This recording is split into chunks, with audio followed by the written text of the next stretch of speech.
Who were the ancient peoples of the world? And what did they know? Egyptology tells us that the pyramids were built around 2500 BC. Is there evidence that the pyramids could be much, much older? Has traditional science been able to explain why the pyramids were built? Or is it a puzzle yet to be decoded?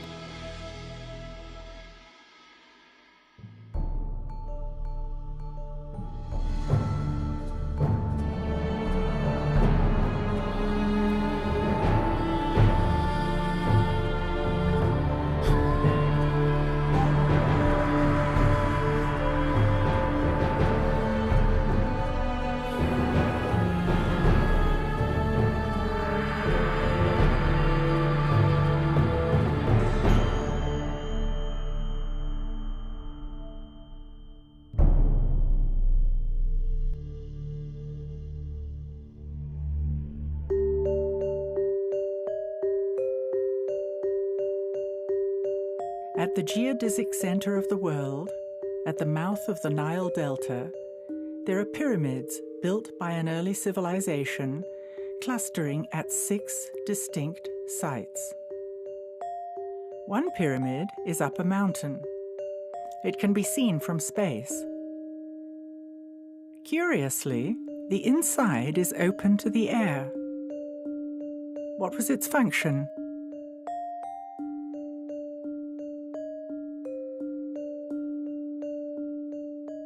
Most people are familiar with the Giza Plateau and the Sphinx, but are not aware of their connection to the other sites. The sites run parallel to the fertile band along the Nile. Some sites are unknown, isolated in the middle of the desert.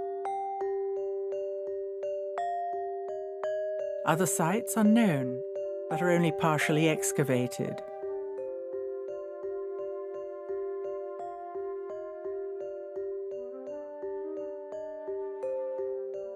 The monumental nature of the sites is hypnotic and stimulates our wonder and curiosity.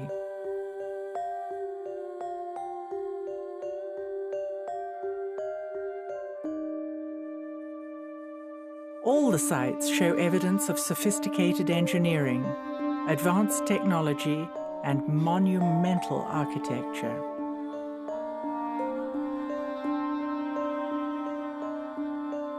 Could the ancients have had an understanding of a superior science?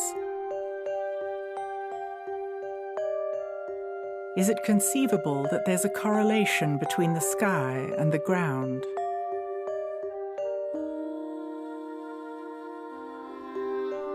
Why do we understand so little about the Egyptians? We are told their technology was primitive, yet the temple walls show the ancients making precise calculations. There is plenty of evidence that paints a fuller picture. Let's go and see for ourselves.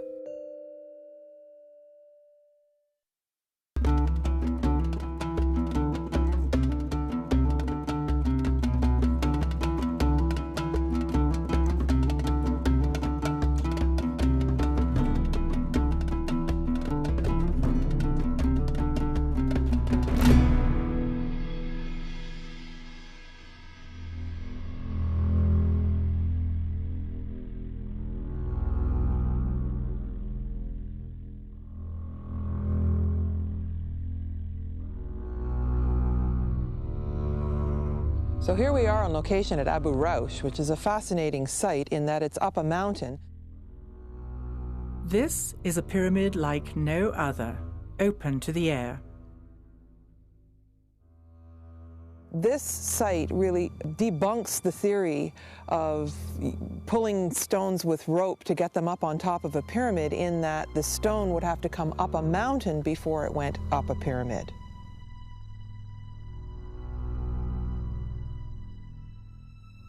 This site is largely isolated and abandoned, and many people don't even know it's here. There's no booth, there's no guard, there's nobody up here. And I think it's meant to be largely forgotten because it really comes head to head with the theory about the way the pyramids were built.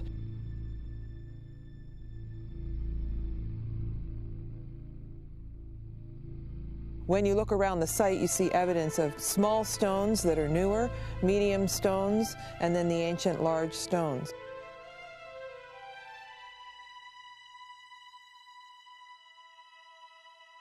At Abu Raush, we can see evidence of machine tool marks. We know the granite came from distant quarries. The polished, concave slabs of stone could not possibly have been made with chisels. This is not the only example of machine tooling. We're now going to go inside the pyramid. We're walking along this ledge. And what we'll see is there's a passageway here that goes down into the pyramid, even though it's open and exposed. So let's go down.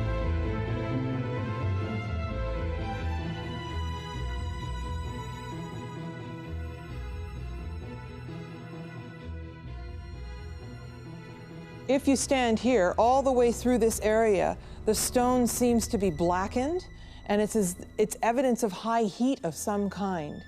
I tend to think this was going on during the ancient times, but it's still very curious. There's a pit here, and the stone's obviously broken, and I think that they were heating something.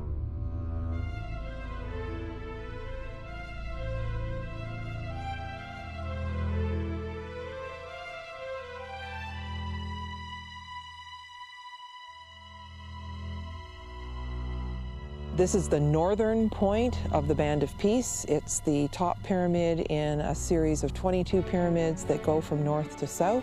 So we're now north of the Giza Plateau.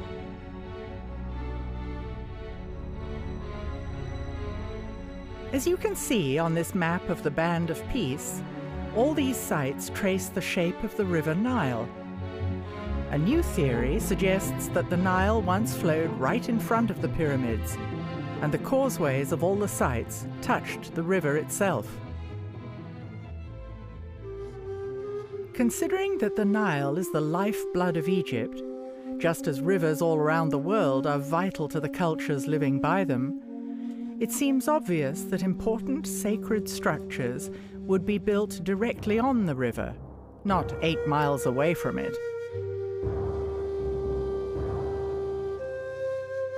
How long would it take this river to migrate 8 miles? Looking at geological time provides yet another clue to finding out when these magnificent structures may have been built.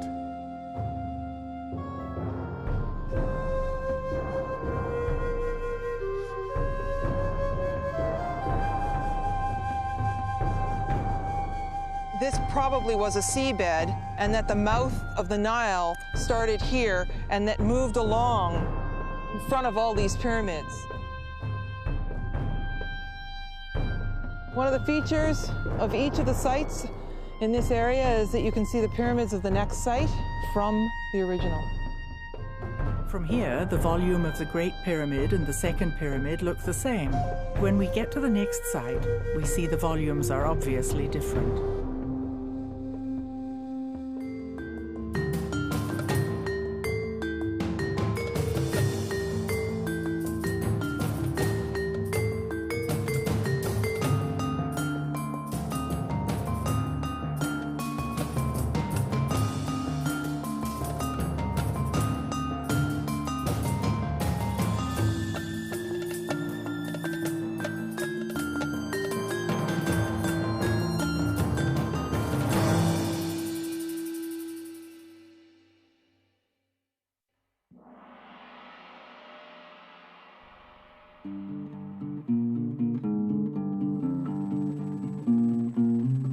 It's hard not to be amazed by the pyramids of the Giza Plateau. The Great Pyramid covers 13 acres. It was constructed of 2.3 million stones weighing up to 200 tons each. They must have had a level of engineering science that it was unbelievable compared to what we have now. Indeed, they managed to have an order of which they based on this so-called cosmic order, which lasted for 3,000 years. No other civilization has done this. Why is ancient Egypt still so mysterious to us? Are we looking in the wrong place? Or are we looking in the wrong way? We look at everything through our sociocultural context, and so it's very difficult for us to look through that and see another possibility for how life could have been. And we also have to be willing to depart from our own traditional ways of looking at things. That's what's really stopping us from understanding the ancients. We may need to reconsider what we've been told and what we think we've seen.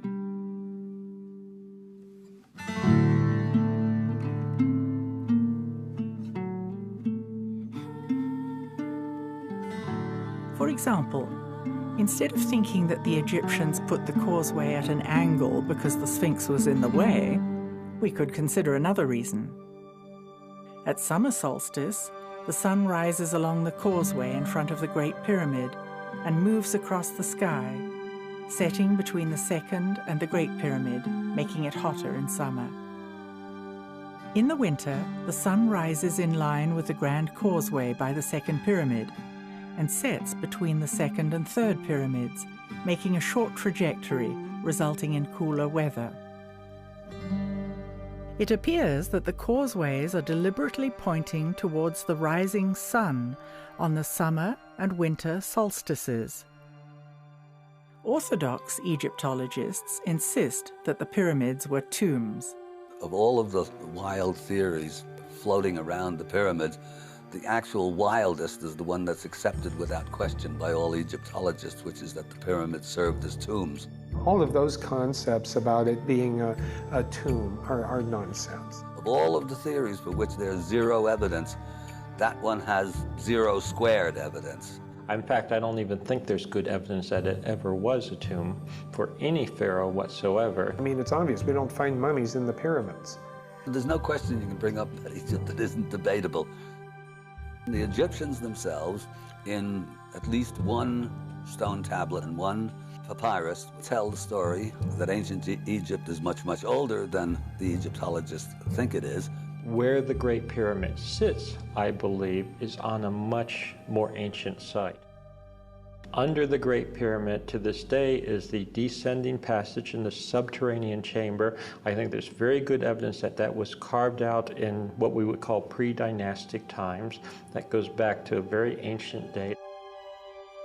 Based on the hieroglyphics that we have, the second pyramid was in many ways regarded as the primary pyramid on the Giza Plateau. Actually, from many angles on the Giza Plateau, the second pyramid is dominant.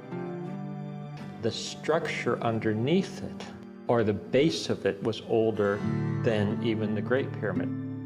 There was a platform type structure where the second pyramid is now. You can see from the platform that it's larger than the pyramid, suggesting there was once something else there. Around the base is a ring of granite, red granite, and at least from what I've seen in Egypt, this is something that was often used around the bases or on structures when they were renewing them, they were refurbishing them, they were taking older structures, re-energizing them, rebuilding them. It's demonstrable in that the second pyramid is very definitely built in at least 2 stages, the third built in 2 or more stages. I mean, we really don't at the moment have anything to even provisionally to date them with. With the Sphinx we do. Looking at the weathering on the Sphinx and the Sphinx enclosure, that weathering was clearly formed by runoff from rain, from precipitation. We have the severe weathering, which 99% of the geologists of the world who've heard our evidence concur that it is indeed water weathering and precipitation induced. So it has to have been done by heavy rainfalls in the distant past, and the question then is, how distant was that past? That runoff is coming from up on the plateau. Follow up the plateau northwest of the Sphinx, you ultimately hit the Great Pyramid. The natural topography is the water would run down the back of the Sphinx enclosure, and that's where you see the greatest amount of water precipitation weathering. To have that surface hydrology, you need to have the plateau relatively intact. Now, if you look, currently there's a big quarry interrupting the water flow. So we know that the water flow that was causing that weathering had to occur before that quarry existed. That quarry is well known Egyptologically by inscriptions, etc. That was a quarry that was used when the Great Pyramid was built. So that means that the Sphinx must have been carved earlier. The water was still running off, running down the back of the enclosure wall and causing that weathering before that quarry was a quarry, which means that occurs before the Great Pyramid was built. Basically, we have right there disrupted the traditional chronology. Even Egyptologists agree that the Giza Plateau has a unified ground plan. How does the Great Pyramid display evidence of this correlation? I do think when it was what we would call partially built, it was used as an astronomical observatory. The Grand Gallery, perfectly aligned north-south, opening to the southern sky, would have made a wonderful observational tube, essentially, looking up into the sky. We have shafts pointing to certain stars, Orion's Belt, Sirius. We know the stars because they're mentioned in the text. We therefore can use precession astronomy to place the stars back in alignment with these monuments, in this case the pyramids, for example. The Great Pyramid stands exactly at the center of the largest land mass on the planet. Yet, we had no idea of the position of continents until 600 years ago. How could they have known? I've shown that Giza, if interpreted as being Orion's belt counterpart, then the layout of the three pyramids, as they are to the ground meridian, would fit a celestial meridian of these stars at 10,500 BC. They reach the very lowest point in their up and down move. Looking east, you had the Sphinx looking at the constellation of Leo. So you have two major monuments on the same site, looking at constellations that are representative of these features on the ground in the sky. We have evidence that they did it, and the alignments were there. Now, could the pyramid builders have been aware of these alignments? Or why not?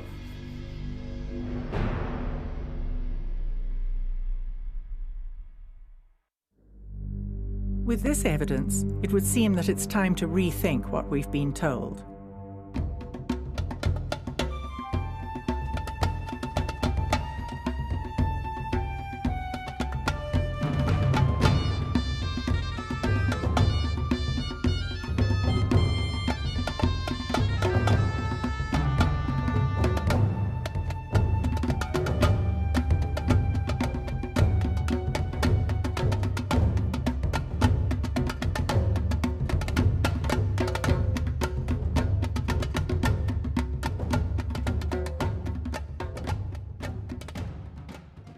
Here we are at Abu Ghraib. You can see that there's no road, no ticket booth, no nothing. This is a very isolated area. And we're going to walk through a mango grove. If you were to get on a camel and ride south from Giza Plateau, you'd come up over the sand dune and see these other pyramids. So as we approach up here, you see a pile of rubble, but really what it is the base of the largest obelisk that ever was in Egypt.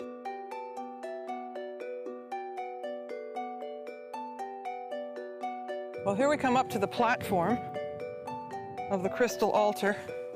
You can see that it's made of quartz, if you look up close here. These little bits of crystal are coming right off it. And then we have a laser cut 6-foot circle in the middle. And then these points, these huge slabs, these pointing to the 4 cardinal directions, made out of single solid pieces of quartz. So here we have some stone basins that were found by Sir Walter Emery years and years ago, and the Department of Antiquities lined all these up with the idea of maybe bringing them to the museum, and they really didn't know what to call them or what they were, so they just decided to leave them here, and they've been here ever since. But if you look at the features on these, they're actually made out of quartz crystal.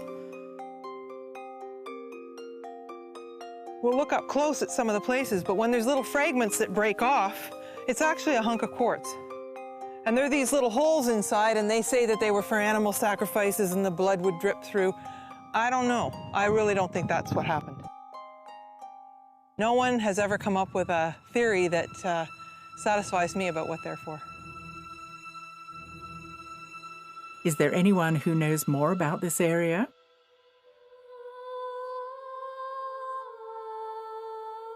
Hakim Awiyan is an indigenous wisdom keeper who was born in the village of Abu Sir. He trained in Europe as an archaeologist. Hakim lived his whole life in the area known as the Band of Peace.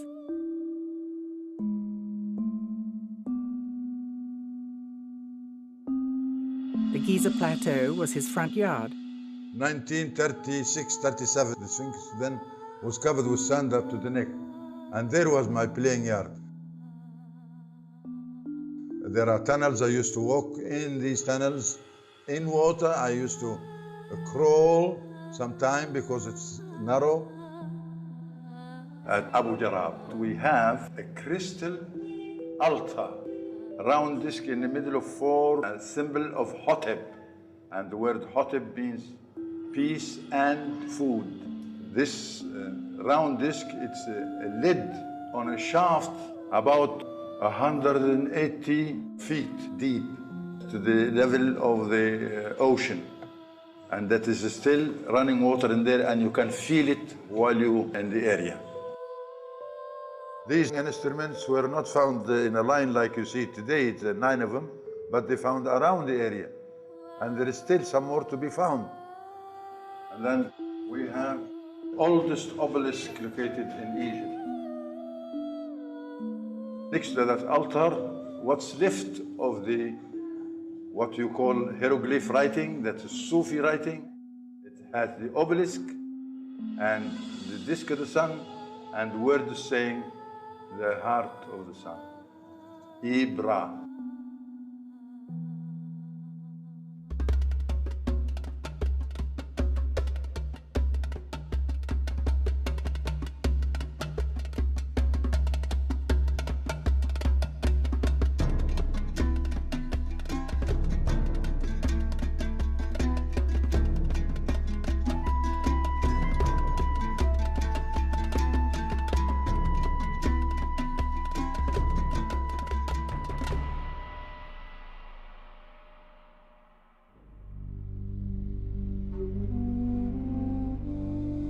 Arriving at Abu Sir, we can imagine the ancient priests and priestesses who trained as high-level initiates here. Just as we have monks, nuns, and priests nowadays, the ancients trained initiates in ritual practices that served the highest good of mankind.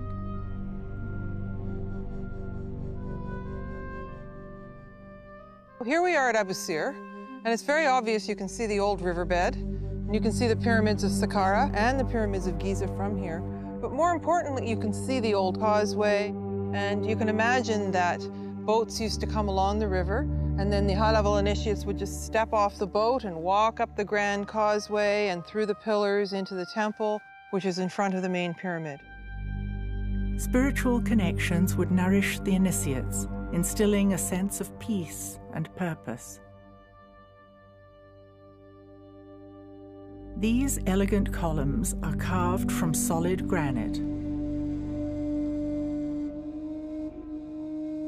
There's something about these black floors that you just imagine them being polished, and the beauty in here. Similarly, you can see a beautiful black floor in the temple to the east of the Great Pyramid. The rituals of ancient Egyptians were dictated by the stars. For example, the ancients tracked the movement of the most prominent star in the night sky, Sirius. Through watching night after night, season after season, they realized that this star would drop below the horizon and remain out of sight for 70 days each year. Its return was awaited with anticipation because it coincided with the flooding of the Nile. Now, what happens during those 70 days? Well, if you observe the sky, you will notice that the sun reaches a certain point in its apparent cycle along the zodiac. It's somewhere above Orion at the beginning of the 70 days. And it drifts approximately a degree every day towards the constellation of Leo.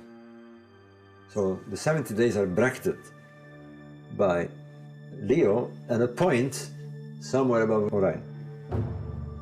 That point is where the Pleiades are. In the sky, it's very clear. I mean, we know what happens during the 70 days. Now, assuming on the ground that the three stars are represented by the three pyramids of Giza, and that the temple of Heliopolis represents the constellation of Leo, then you have another feature. You have the Nile that separates them both. Similarly in the sky, the sun at the beginning of these 70 days is about to cross the Milky Way and head towards Leo. So if you take the three stars of Orion's belt as being the three pyramids, then you have a scale. You know their distance, and therefore you know the stellar scale that you're talking about. And if you use that scale, you work on the same scale, then the position of Abu Sir fits the Pleiades. And surprisingly, there are 6 pyramids there, and there are 6 or 7 stars there, and they seem to be in a cluster. And indeed, the sun's path is just below the Pleiades. It's not through them, just below them. And odd enough, we find the sun temples just below the Abu Sir pyramids. So we've got sun temple to sun temple. I now call it sun stations. It looks like these were the stations that on the ground the solar king performed these 70 days rituals. A bit like the stations of the cross. So you can see them in a much more archaic and grandiose way. The king went along to these stations, if you like, to perform his rituals, his passion.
Here we are at Saqqara.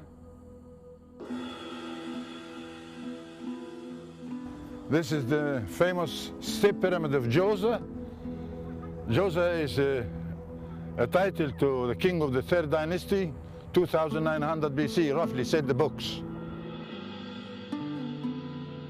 The step pyramid is located in a big courtyard, much older than the pyramid itself. And you can compare yourself with the same eye. You look at the pyramid and you look at the wall, you can see the difference. These chunks of stone in front of Hakim are quartz crystal characteristic of the area. If we go back to the ceiling here, then it reflects the crystal tile on the ground. This is what's left of it. This has been quarried by the natives in the area in the 17th century. We see the remains of a quartz floor at Giza, in the temple to the east of the second pyramid. Now I'm pointing the jade pillar, which is symbolizing one of the ancient gods, Osiris. And jade is a word we still use to address the older people, like grandmother and grandfather, jade. It goes back to the story of Osiris and his brother Seth, the bad guy, who put Osiris in a coffin, throw him in the ocean.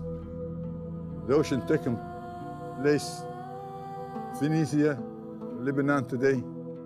And there is the cedar tree grows, and the roots of the cedar tree capture this coffin till it has been found by his beloved sister Isis. She cried, her tears touch his body, and they live together again for a short while, short enough to make a baby with the name of Horus. The story of Isis, Osiris, and Horus is fundamental to Egyptian cosmology.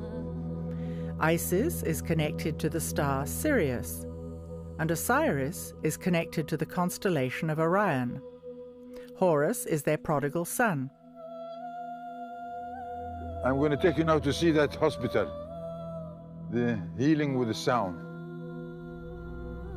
Stories about ancient healing techniques were passed down from generation to generation by the elders.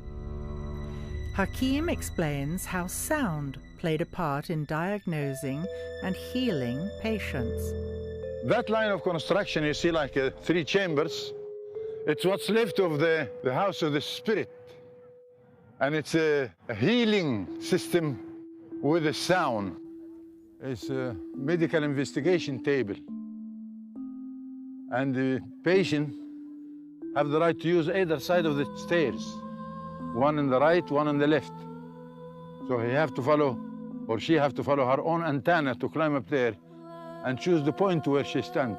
Because each point is connected to a cheek chamber. We have 22 of them, 11 on each side, no ceiling. And when you go inside, you can see a niche where the physician put his head in the niche to see what's the matter with his patient laying on this table. And that works with the sound.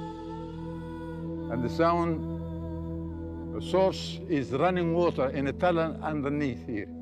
So it's a big map of tunnels underneath here. Let's consider that the pyramid sites along the Band of Peace are sophisticated harmonic structures, not only mirroring positions of the stars, but designed to replicate harmonic cavities of the human body. It seems that the chambers in the pyramids are harmonically tuned to a specific frequency or musical tone. Sound healing techniques were used to restore the patient's body to the correct harmonic within. This is the view of Abu Sir to the north of Saqqara, and here is the view of Dashur to the south.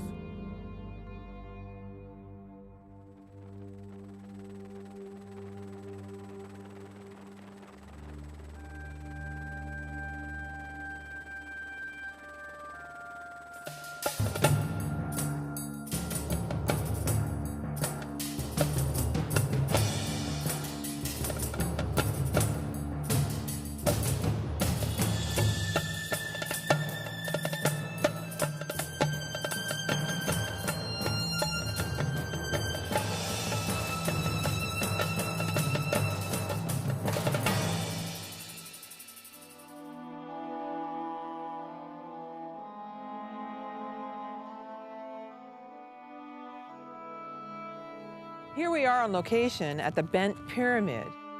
What you'll notice here is that the construction has two angles. Traditional Egyptologists will tell you that the Egyptians were practicing building pyramids, and they started building at one angle, then changed their minds partway through. This is the kind of thinking that paints the ancient Egyptians as infantile and misguided. But is there another way of looking at it? We call these constructions at that area in Dahshur related to king called Senefru. At Dahshur, there are 3 pyramids with 3 burial chambers in each, 9 in total. Traditional Egyptology tells us that the entire site was built by Sneferu. If the established story that the pyramids are tombs is correct, why would Sneferu have needed so many? Sneferu would have had 9 different possibilities and options for where he would have been buried, which again is illogical. So this comes back to the fact that understanding the Egyptians in terms of traditional Egyptology means that they were misguided and illogical. I don't think this was the case.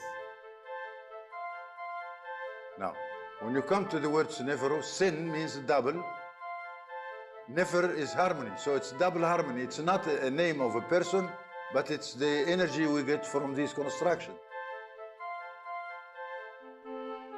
Let's consider that the pyramid sites along the Band of Peace are sophisticated harmonic structures.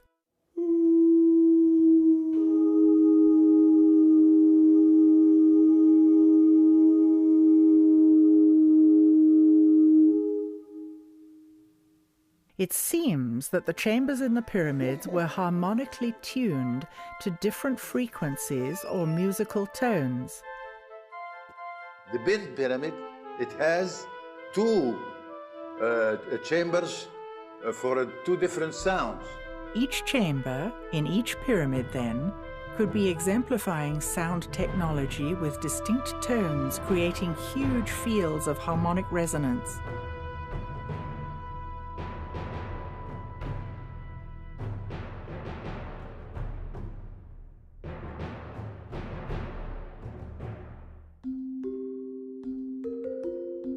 At Dahshur, we have the Red Pyramid and the Black Pyramid. The Bent Pyramid is covered in white Tura limestone. So we have red, white, and black. Maybe this is a clue to the Giza pyramids also having distinct colors in the past. It would seem that the Great Pyramid would have been shimmering white with its casing stones. The second pyramid still glimmers red. And the third pyramid has the remnants of black stones.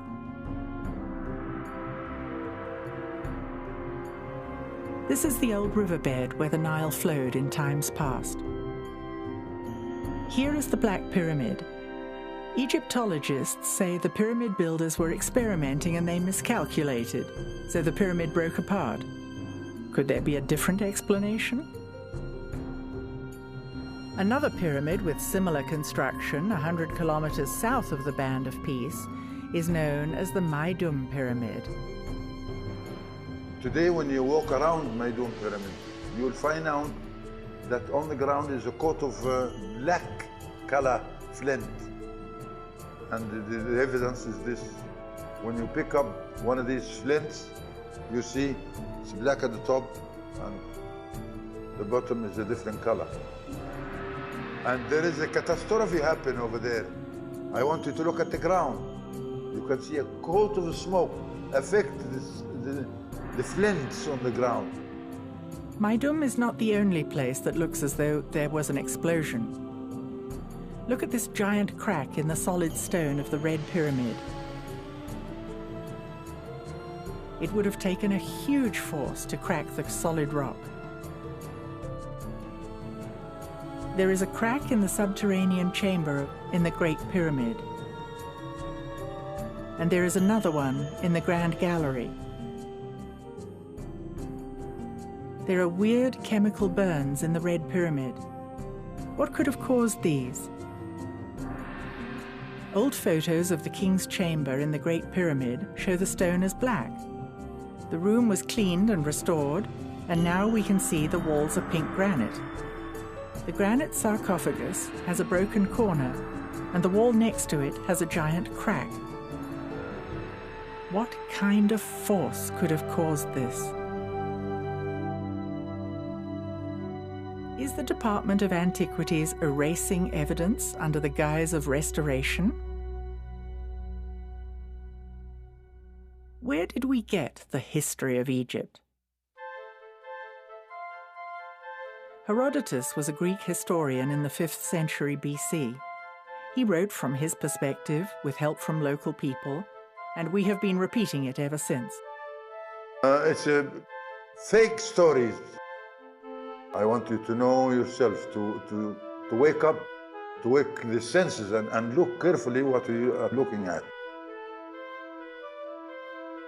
What have you seen of the pyramid today? That's what's left of it. Being abused. People quarry stones from there. Anybody can go and pick up stones and to build a church, mosque, house, palace. It's not taken good care of by our Minister of Culture and Antiquities Department. I have to say this. The story leaves many questions unanswered.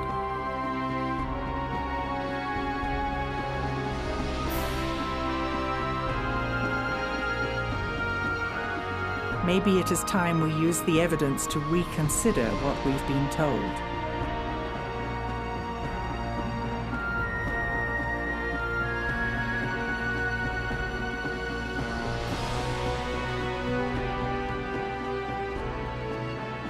We need to look with fresh eyes and use a different time frame to reconstruct the story of ancient Egypt.